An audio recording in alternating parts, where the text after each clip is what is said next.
Alright, let's have a look at question 11. And question 11a, we're going to treat exactly like 9 and 10, so 11a.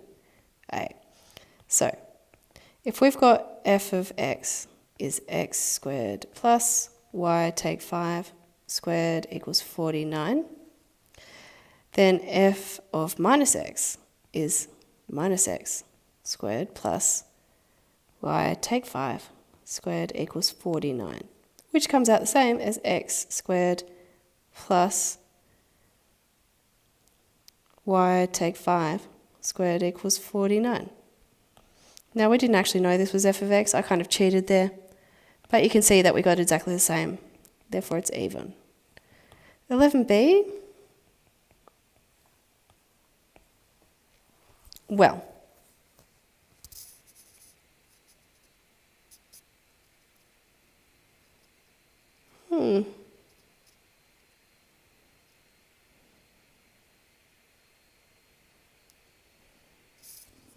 why is it both odd and even? I thought it would have just come out as even again. Just working through the worked examples, see if I've missed something, but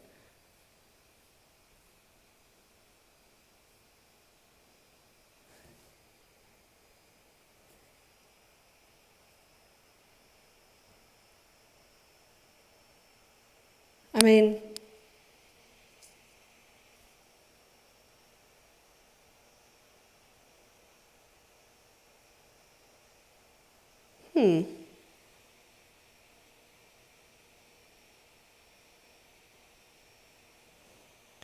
well, we know it's going to be even.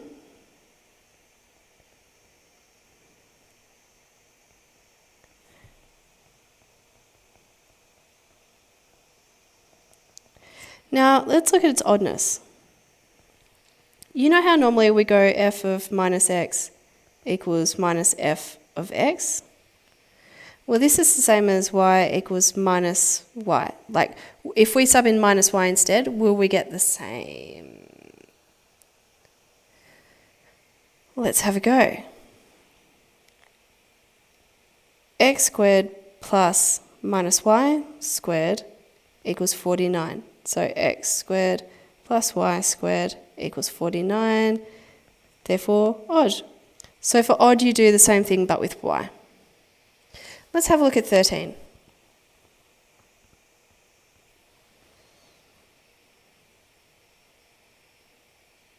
Okay. So we've got h of x equals f of x times g of x. And if f and g are both even, then f of minus x equals f of x.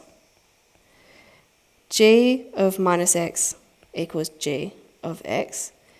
H of minus x is going to be f of minus x times g of minus x, which gives me, well, I know f of x is even, times g of x, which I know is even, which is just normal h of x. Therefore, it's going to be even, yeah? Okay. So that was one. If both f and g both odd, f of minus x equals minus f of x. G of minus x equals minus g of x. H of minus x equals f of minus x times g of minus x, which gives me negative f of x times negative g of x, which comes out as positive because negative times negative, f of x times g of x, which is what we started with. Therefore, even. Actually, I'll put that up next to it. And now for number 3, they want to see what happens when one's even, one's odd. So I'm going to say f is even, g is odd. It really doesn't matter. So f of minus x is f of x because it's even. G of minus x equals minus g of x.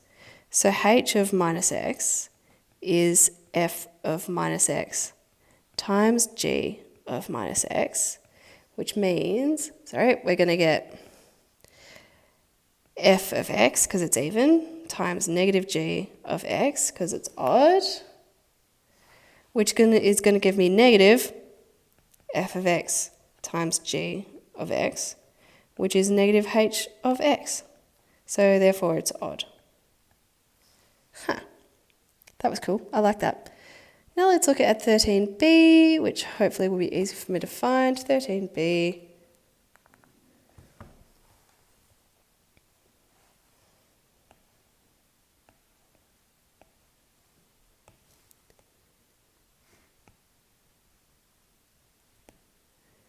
Now we're doing something similar, but with pluses instead.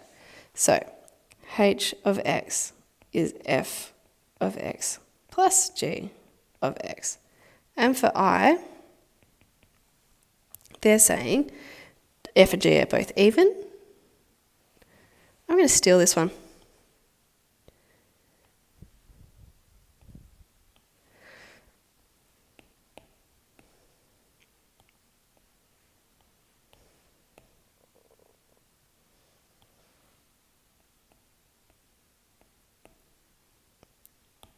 And that should be a plus instead, which gives me, well, they're both even. So it's going to come out the same. Okay, for number 2, if they're both odd, I'm going to steal this one as well.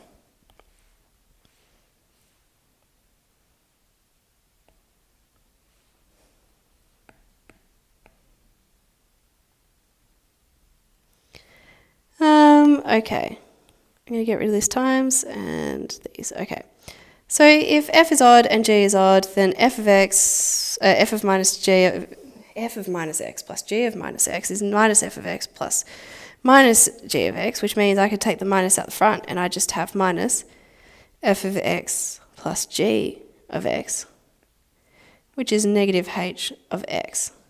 Therefore, it's odd. And I'm going to do something similar for one of each.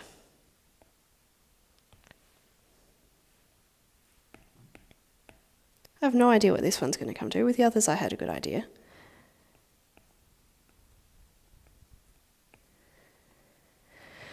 So if I'm adding them together, and f is even and g is odd, then I've got minus f of x plus g of f of minus x plus g of minus x. So I've got f of x plus take g of x, f of x take g of x, which is neither. It's nice and different.